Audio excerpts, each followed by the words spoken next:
It really gives me great pleasure to introduce our final keynote speaker today, Professor Asma Afsaruddin. She's a professor of religious and Arabic and Islamic studies at the University of Indiana. She's also the chairwoman of the board of CSID for the last 10 years, I think, or something like that. CSID has been around for 26 years. It's hard to believe, but since 1999, so it's been a long time. But Asma has been extremely helpful and supportive in keeping CSID going, and inshallah we'll work together to make it even better. We have done our best, but we are also a team, and the board, the support of the board is very important. And we have been through ups and downs, but we have always stuck together and worked together. So Asma will deliver, Professor Afsaruddin will deliver the final keynote remarks for this conference, and I hope they will be a little bit optimistic. I hope it's good to be optimistic and not to lose hope, because things can change very quickly. Things can change very quickly. When Ben Ali fell in Tunisia, when the Arab Spring started in Tunisia, I was in Tunisia at the time. Nobody expected it. It was completely unexpected, just happened all of a sudden. On that day, I was there, and people were still supporting Ben Ali, until the end, and France was supporting Ben Ali and all that. Things can change very quickly, so let's not lose hope, and let's keep going and do the best we can. Professor Asma?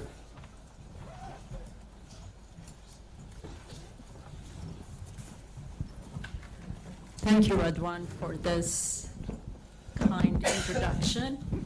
It has been a privilege being associated with CSID under the gifted leadership of Radwan Masmoudi.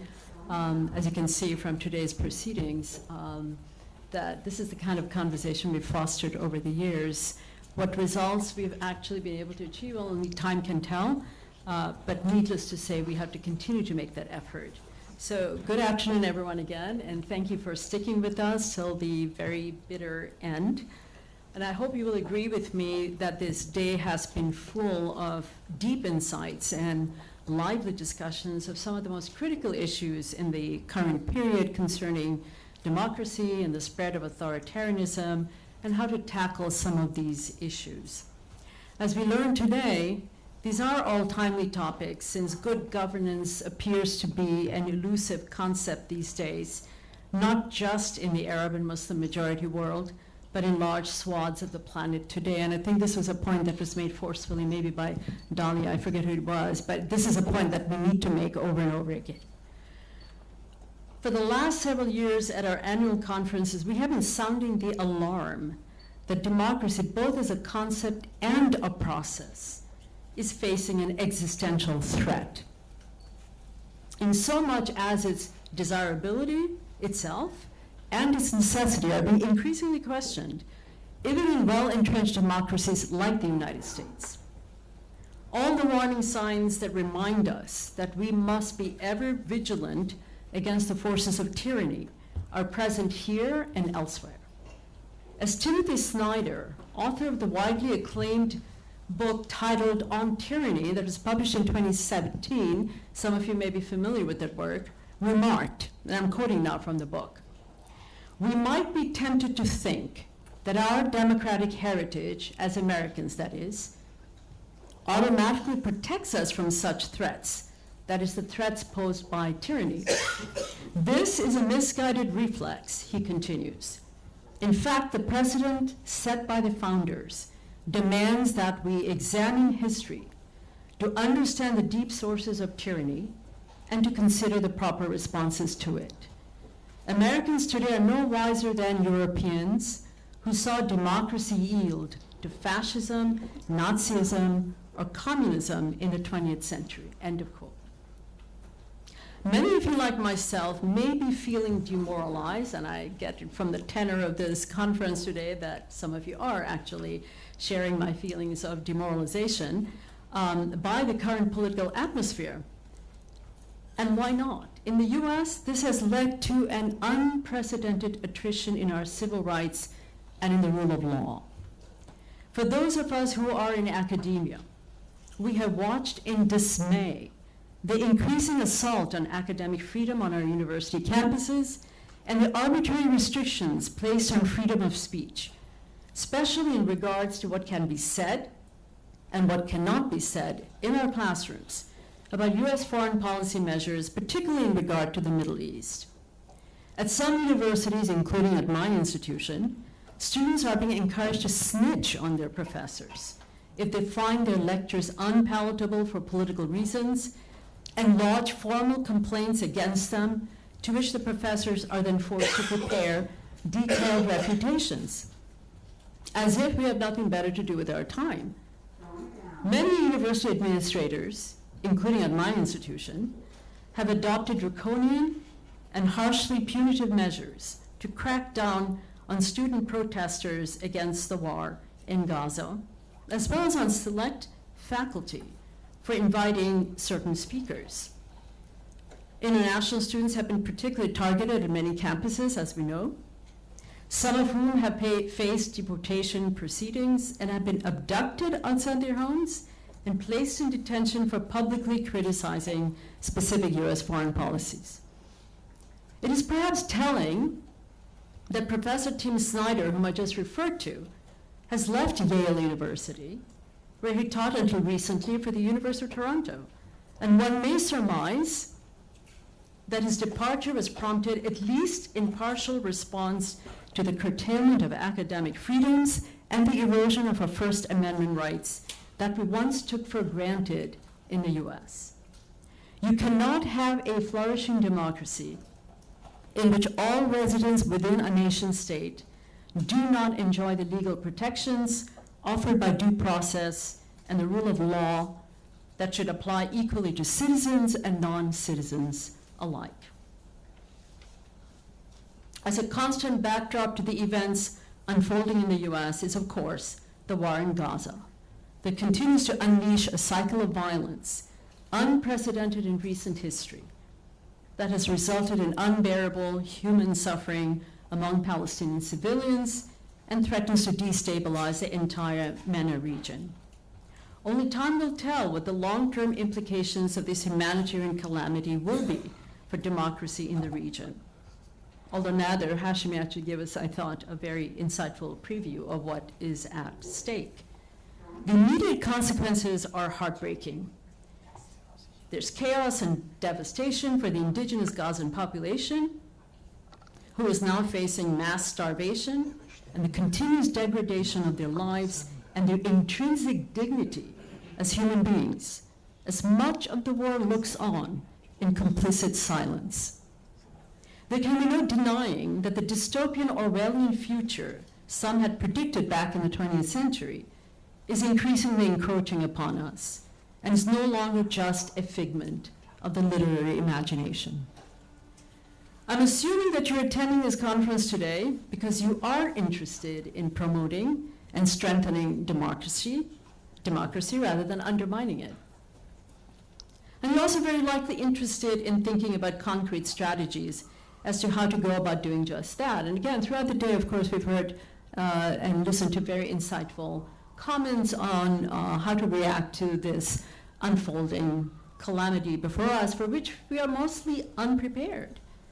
So we've heard very intelligent analyses of many of the complex factors that are contributing to our contemporary dystopian landscape, and listened to informed discussions of possible solutions to these escalating problems. I would suggest that there's nothing more important today than to band together and push back at these alarming trends that threaten to erode the international order and the rule of law. I would like to suggest that we craft effective responses and strategies in 3 critical ways. There's a little bit of optimism that I've tried to inject into it, so we'll see if you pick up on that. First, we tend to forget that religious values can indeed be harnessed in defense of democratic values. and to promote a culture of representative government and political accountability on the part of those who rule. Certainly those of us who work in the area of Islamic political thought continue to make the case that there are important scriptural and intellectual resources within the diverse Islamic tradition that can be drawn upon in order to craft robust arguments for the promotion of democratic forms of governance in the MENA region and in the broader Muslim majority world. And we heard a number of compelling arguments in favor of this position today, and I will not rehash them here. But our own Nader Hashemi, who's still in the room, in his important book titled Islam, Secularism, and Liberal Democracy, Toward Democratic Theory for Muslim Societies, concludes, and I'm now quoting from your book, that the struggle for liberal democracy, both in the West historically and in the Muslim world today, cannot be disconnected from debates about the normative status of religion in government. Second, I want to emphasize that one of the most important positive values to be derived from Islamic religious, ethical, and political thought is that of justice. And we've already heard this mentioned multiple times in the course of the day, but it is worth repeating. Justice has to be a cornerstone of democratic societies. A functioning democratic state cannot be unjust and discriminatory towards selected groups living within its boundaries, just because they look different or they worship differently, etc. Since Muslim populations are increasingly the victims of social and political injustices in many countries, this is a principle that should be of fundamental importance to us. We need to draw from our own Islamic tradition to resist the indignities that are being inflicted upon us, and that is increasingly leading to the abrogation of our human rights in both majority and minority contexts. And we must do so in ethical and principled ways. The means to achieve noble ends are just as important as the ends themselves. This may sound trite, but it's extremely important to keep in mind, particularly in the contemporary world. Resorting to violence and vengeful actions cannot be the answer. One of the most relevant verses in this context found in the Quran is derived from chapter 5, verse 8, which counsels, quote, "Let not the rancor or hatred of a people toward you cause you to incline to wrongdoing and depart from justice. Be just, this is closer to piety." In addition to being highly relevant in our contemporary world, racked by divisiveness and mistrust of one another, it is also one of the most difficult verses to act upon, suggesting as it does that we overcome our instinctual human response to retaliate in kind against those who inflict justice and violence on us. But the Quran shows us a more humane and morally superior way forward to address such gross injustices without succumbing to a deadly, unending spiral of reflexive, retaliatory violence that is ultimately self-defeating. The rich commentary literature known as tafsir reveals a consensus among pre-modern and modern Quran exegetes on the general meaning and relevance of Quran 5:8 for constructing a distinctive mode of Islamic piety that deliberately forsakes the revenge-based tribal code of military practices that were current among the pre-Islamic Arabs. Such violent tribalism is unfortunately triumphantly resurgent in the contemporary period, as we can very easily see. The famous late 9th century Quran commentator At-Tabari remarks that this verse in general exhorts Muslims to be upright and just in their character and conduct toward all, regardless of whether they're allies or enemies, and thereby not transgress the divinely delineated boundaries of righteous behavior.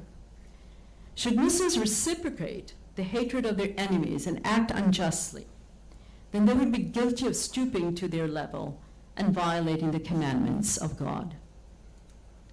In the late 12th century, another famous Quran exegete, Fakhruddin al-Razi, similarly stressed that the verse cautions Muslims against capitulating to irrational anger and hatred, and commands them to observe the requirements of temperate behavior, even as he says when the enemy behaves badly with you. Ar-Razi stresses, now I'm quoting from his tafsir work, when the enemy behaves with barbaric ferocity against you, one must still continue to act justly and observe the bounds of civilized conduct.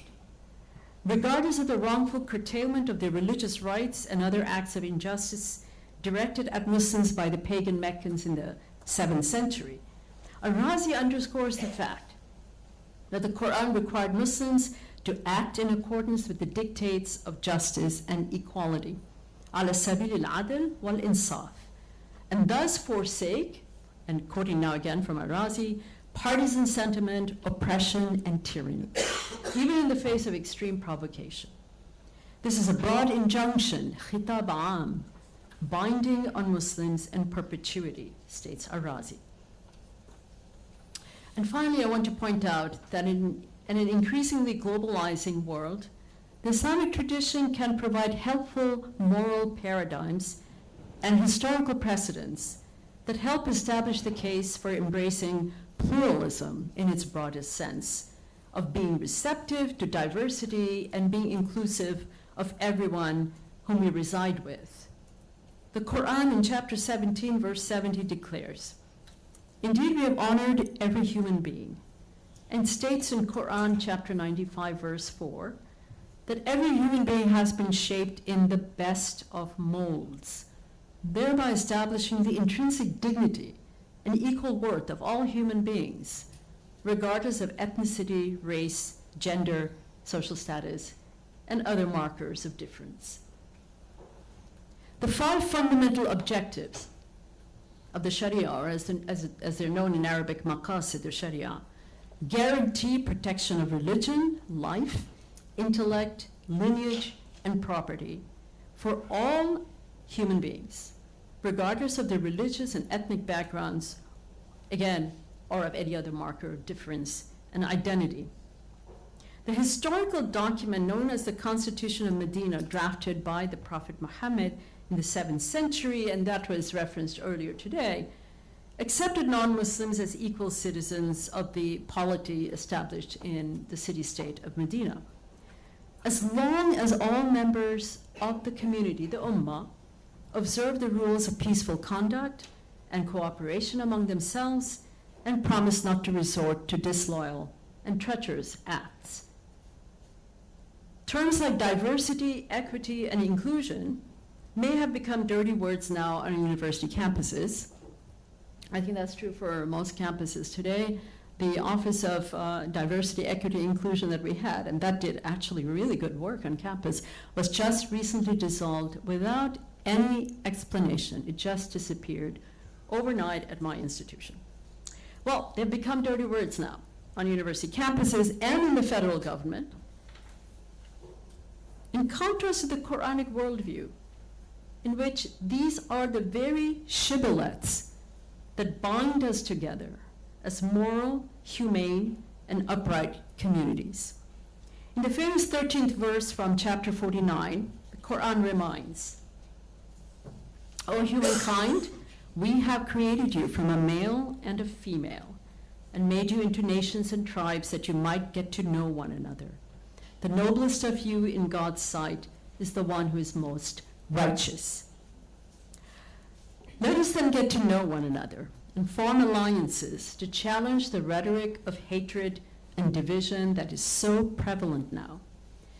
Let's attempt to live up to our fullest potential as human beings and protect each other's civil liberties and uphold the rule of law by establishing and nurturing democratic societies that can guarantee justice and security to all without exception. In closing, let me take this opportunity to thank once again the Muslim Public Affairs Council and its president, Salam al-Marayati, and the Prince al-Walid bin Talal Center for Muslim Christian Understanding at Georgetown University and its director, Dr. Nader Hashmi, for graciously and generously co-sponsoring this conference. I think the themes that we dealt with today will have lasting significance for the foreseeable future, and your input and your contribution to that discussion was just as valuable. So thank you all for your presence today and taking part in this important conversation. There's a reception following, so I hope that we will continue this discussion that we've just barely started. So thank you again.